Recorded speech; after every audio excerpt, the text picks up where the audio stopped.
Section 3. Lucky. I've heard the Jambo story many times. Stella says that humans found it odd that the huge silverback didn't kill the boy. Why? I wonder, was that so surprising? The boy was young, scared, and alone. He was, after all, just another great ape. Bob nudges me with his cold nose. Ivan, he says, why aren't you and Stella in a zoo? I look at Stella. She looks at me. She smiles sadly with her eyes, just a little, the way only elephants can do. Just lucky, I guess, she says. Arrival. The new neighbor arrives after the 4 o'clock show. When the truck comes lumbering toward the parking lot, Bob scampers over to inform us. Bob always knows what's happening. He's a useful friend to have, especially when you can't leave your domain. With a groan, Mac lifts the sliding metal door near the food court, the place where deliveries are made. A big white truck is backing up to the door, belching with smoke. When the driver opens the truck, I know that Stella is right. A baby elephant is inside. I see her trunk poking out from the blackness. I'm glad for Stella, but when I glance at her, I see she is not glad at all. Stand back, everyone, Mac yells. We've got a new arrival. This is Ruby, folks. 600 pounds of fun to save our sorry butts. This gal is gonna sell us some tickets. Mac and 2 men climb into the black cave of the truck. We hear noises scuffling, a word Mac uses when he's angry. Ruby makes a noise too, like one of the little trumpets they sell at the gift store. Move, Mac says, but there is still no Ruby. Move, he says again. We haven't got all day. Inside her domain, Stella paces as much as she's able. 2 steps in one way, 2 steps the other. She slaps her trunk against the rusty metal bars. She grumbles. Stella, I ask, did you hear the baby? Stella mutters something under her breath, a word she uses when she's angry. Relax, Stella, I say. It will be okay. Ivan, Stella says, it will never, ever be okay. And I know enough to stop talking. Stella helps. The men are still yelling. Some of the yelling is at each other, but most of it is at Ruby. We hear scrambling, pounding, shifting the side the truck shutters. I'm starting to like this elephant, Bob whispers. I'm getting the big one, Max says. Maybe she can coax the stupid brat out of the truck. Mac opens Stella's door. Come on, girl, he urges. He unties the rope attached to the floor bolt. Stella pushes past Mac, nearly knocking him over. She rushes as best she can, limping heavily toward the open back door of the truck. She catches her swollen foot on the edge of the ramp and winces. Blood trickles down. Halfway up the ramp, she pauses. The noise in the truck stops. Ruby falls silent. Slowly, Stella makes her way up the rest of the ramp. It groans under her weight, and I can tell how much she is hurting by the awkward way she moves. At the top of the incline, she stops. She pokes her trunk into the emptiness. We wait. The tiny gray trunk appears again. Shyly, she reaches out, tasting the air. Stella curls her own trunk around the baby's. They make soft rumbling sounds. We wait some more. A hush falls over the entire big top mall. Thud, thud, step, step, pause, step, step, pause. And there she is, so small she can fit underneath Stella with no room to spare. Her skin sags and she sways unsteadily as she makes her way down the ramp. Not the greatest specimen, Max says, but I got her cheap from this bankrupt circus out west. They had her shipped over from Africa. Only had her a month before they went bust. He gestures toward Ruby. Thing is, people love babies. Baby elephants, baby gorillas. Heck, give me a baby alligator and I can make a killing. Stella ushers Ruby toward her domain. Mac and the two men follow. At Stella's door, Ruby hesitates. Mac gives Ruby a shove, but she doesn't budge. Doggone it. Get a clue, Ruby, he mutters, but Ruby isn't moving, and neither is Stella. Mac grabs a broom. He raises it instantly. Stella steps in front of Ruby to shield her. Get in the cage, both of you, Mac shouts. Stella stares at Mac, considering, gently but firmly. Using her trunk, she nudges Ruby into her domain. Only then does Stella enter. Mac slams the door shut with a clang. I see two trunks entwined. I hear Stella whispering, "Poor kid," says Bob. Welcome to the XC8 Big Top Mall and Video Arcade, home of the old news. When Julia comes, she sits by Stella's domain and watches the new baby. She barely talks to me. Stella doesn't talk to me either. She is too busy nuzzling Ruby. She is cute little Ruby, with her ears flapping like palm leaves, but I am handsome and strong. Bob trots the circle around my belly before sitting down, in just the right spot. Give it up, Ivan, he says. You're old news. Julia gets out a piece of paper and a pencil. I can see that she is drawing Ruby. I move to the corner of my domain to pout. Bob grumbles. He doesn't like it when I disrupt his naps. Homework, Julia's father scolds. Julia sighs and puts her drawing aside. I grunt, and Julia glances in my direction. Poor old Ivan, she says. I've been ignoring you, haven't I? I grunt again, a dignified, indifferent grunt. Julia thinks for a moment, then smiles. She walks over to my domain to the spot in the corner where the glass is broken. She slides papers through. She rolls a pencil across my cement floor.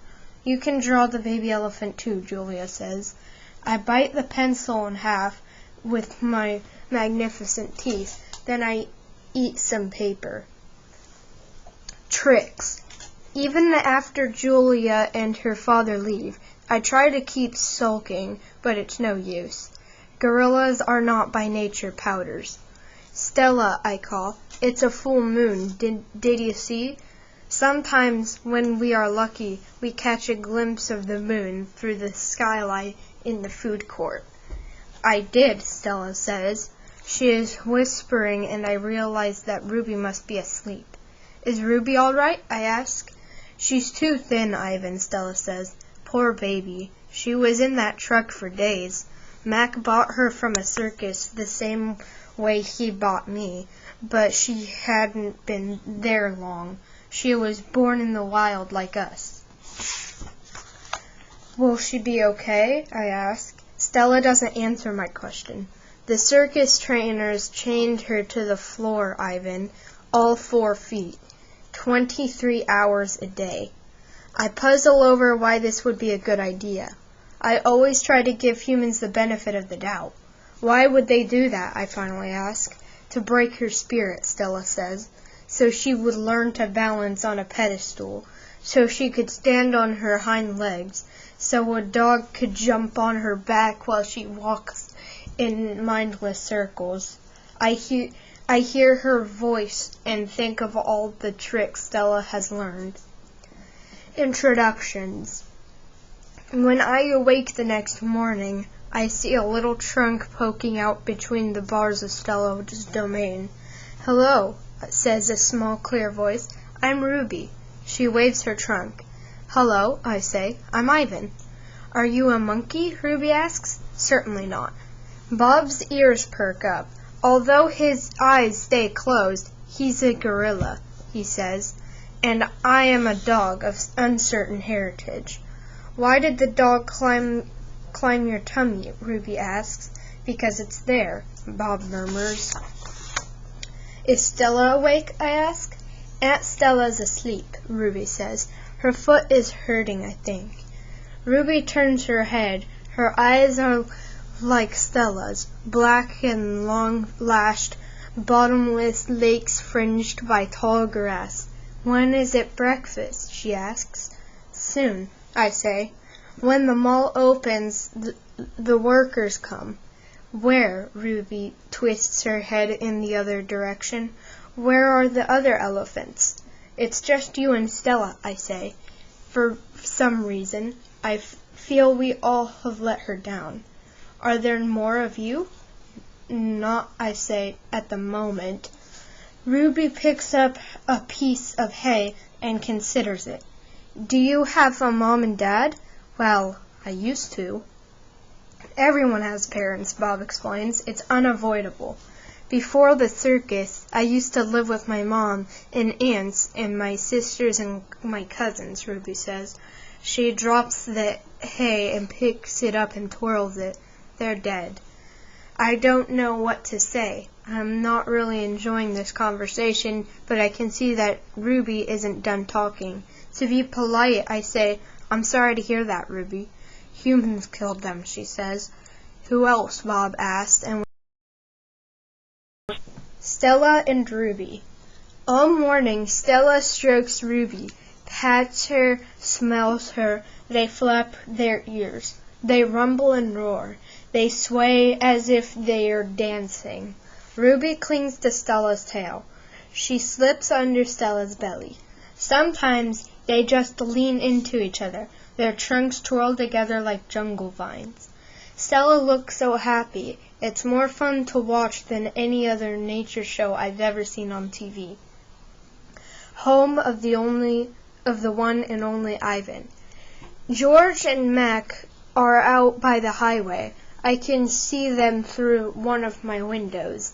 They are next to each other on tall wooden ladders, leaning against the billboard that tells the cars to stop and visit the one and only Ivan, Mighty Silverback. George has a bucket and a long-handled broom. Mac has pieces of paper.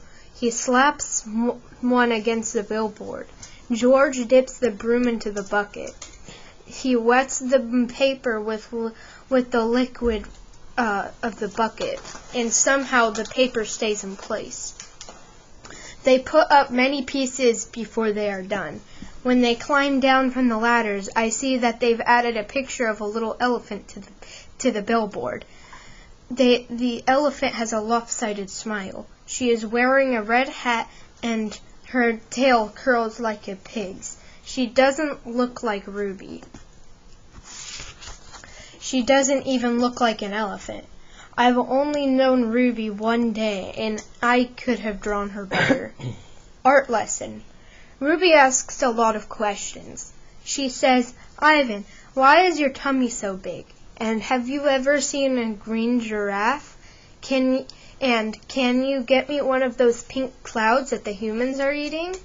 When Ruby asks, "What is that on your wall?" I explain that it's a jungle. She says the flowers have no scent, and the waterfall has no water, and the trees have no roots. I am aware of that, I say. It's art, a picture made with paint. Do you know how to make art? Ruby asks. Yes, I do, I say, and I puff up my chest just a little. I've always been an artist. I love drawing. Why do you love it? Ruby asks. I pause. I've never talked to anyone about this before. When I'm drawing a picture, I feel quiet inside. Ruby frowns. Quiet is boring. Not always. Ruby scratches the back of her neck with her trunk. What do you draw anyway? Bananas mostly, things in my domain. My drawings sell at the gift store for $25 a piece with a frame. What's a frame? Ruby asks. What's $1? What's a gift store? I close my eyes. I'm a little sleepy, Ruby. Have you ever driven a truck? Ruby asks. I don't answer. Ivan? Ruby asks. Can Bob fly? A memory flashes past, surprising me. I think of my father snoring peacefully under the sun while I try every trick I know to wake him.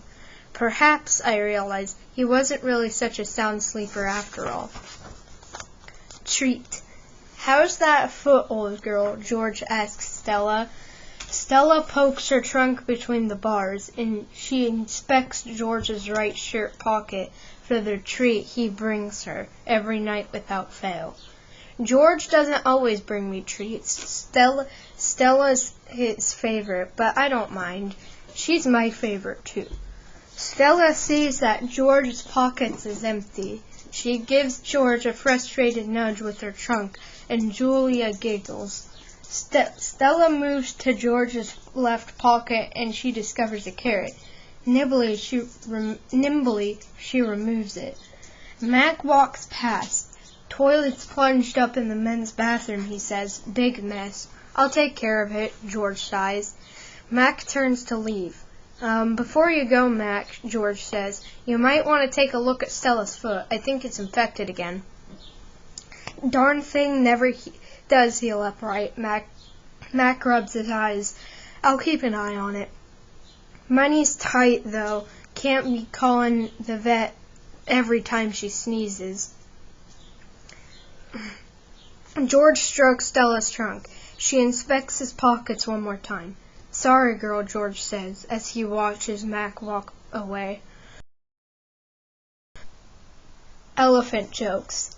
Ivan? Bob? I blink. The dawn sky is a smudge of gray flecked with pink, like a picture drawn with two crayons. I can just make out Ruby in the shadow, waving hello with her trunk. Are you awake? Ruby asks. We are now, says Bob. Aunt Stella's still asleep, and I don't want to wake her, 'cause she said her foot was hurting, but I'm really, Ruby pauses for a breath, really bored. Bob opens one eye. You know what I do when I'm bored? What? Ruby asks eagerly. Bob closes his eye. I sleep. It's a little early, Ruby, I say. I'm used to getting up this early. Ruby wraps her trunk around one of the bars on her door. At my old circus, we always got up when it was still dark, and then we had breakfast, and we walked in a circle. Then they chained my feet up, and that really hurt. Ruby falls silent. Instantly, Bob is snoring. Ivan, Ruby asks, do you know any jokes? I especially like jokes about elephants. Well, let me see. I heard Mac tell one once. I yawn. How can you tell that an elephant has been in a refrigerator? How? By the footprints in the butter. Ruby doesn't react. I sit up on my elbows, trying not to disturb Bob. Get it? What's a refrigerator? Ruby asks. It's a human thing. A cold box with a door. They put food inside. They put food inside the door, or food inside the box. And is it a big box? Ruby asks, or a little box? I can see this is going to take a little while, so I sit up all the way. Bob slides off grumbling. I reach for my pencil, the one I had snapped in half with my teeth. Here, I say, I'll draw you a picture of one. In the dim light, it takes me a minute to find a piece of the paper Julia gave me. The page is a little damp and has a smear of something orange on it. I think it's from a tangerine. I try my best to make a refrigerator with the broken pencil. It's not cooperating, but I do what I can. By the time I'm done, The first streaks of the morning sun have appeared in flashy cartoon colors.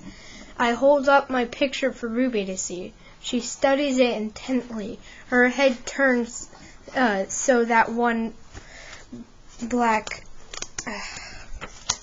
eye is trained on my drawing. Wow, you made that. Is this the thing you were telling me about before? Sure is. I can draw all kinds of things. I'm especially good at fruit. Could you draw a banana right now? Ruby asks. Absolutely. I turn the paper over and sketch. Wow, Ruby says again in an odd voice when I hold up the page. It looks good enough to eat. She makes a happy lilting sound, an elephant laugh. It's like the song of a bird I recall from so long ago, a tiny yellow bird with a voice like dancing water. Strange, I'd forgotten all about that bird, how she'd wake me every morning at dawn when I was still curled safely in my mother's nest. It's a good feeling, making Ruby laugh, so I draw another picture and another along the edges of the paper. In orange, a candy bar, a carrot. What are you two up to? Stella asks, moaning as she tries to move her sore foot. How are you this morning? I ask. Just feeling my age, Stella says. I'm fine. Ivan is making me pictures, Ruby says, and he told me a joke. I really like Ivan, Aunt Stella. Stella winks at me. Me too, she says. Ivan, want to hear my favorite joke? Ruby asks. I heard it from Maggie. She was one of the giraffes at my old circus. Sure, I say. It goes like this. Ruby clears her throat. What do elephants have that nothing else has? Trunks. I think, but don't answer because I don't want to ruin Ruby's fun. I don't know, Ruby, I reply. What do elephants have that nothing else has? Baby elephants, Ruby says. Good one, Ruby, I say watching Stella stroke Ruby's back with her trunk. Good one, Stella says softly. Children. Once I asked Stella if she had ever had any babies. She shook her head. I've never had the opportunity. You would have made a great mother, I told her. Thank you, Ivan, Stella said, clearly pleased. I like to think so. Having young ones is a big responsibility. You have to teach them how to take mud baths, of course, and emphasize the importance of fiber in their diet. She looked away, contemplating. Elephants are excellent at contemplating. I think the hardest part of being a parent, Stella added after a while, would be keeping your babies safe from harm, protecting them. The way silverbacks do in the jungle, I said. Exactly, Stella nodded. You would have been great at protecting too, I said confidently. I'm not so sure, Stella said, gazing at the iron bars surrounding her. I'm not sure at all. The parking lot. Mac and George are chatting while George cleans one of my windows. George, Mac says, frowning, there's something wrong with the parking lot. George sighs. I'll take a look as soon as I'm done with this window. What's the problem? There are cars in it. That's what's wrong. Cars, George. Mac breaks into a grin. I think things are actually starting to pick up a bit. It's gotta be the billboard. People are seeing that baby elephant and they just have to stop by and spend their hard-earned cash. I hope so, George says. We sure could use the business. Mac's right. I have noticed more visitors have been coming since he and George had added the picture of Ruby to the sign. People crowd around Ruby and Stella's domain, oohing and awing at the sight of such a tiny elephant. I gaze out at the huge sign that makes humans stop and spend their hard-earned cash. I have to admit that the picture of Ruby is rather cute, even if she doesn't look like a real elephant. I wonder if Mac could add a little red hat and a curly tail to the picture of me. Maybe then more visitors would stop by my domain. I could use a few oohs and ahs myself.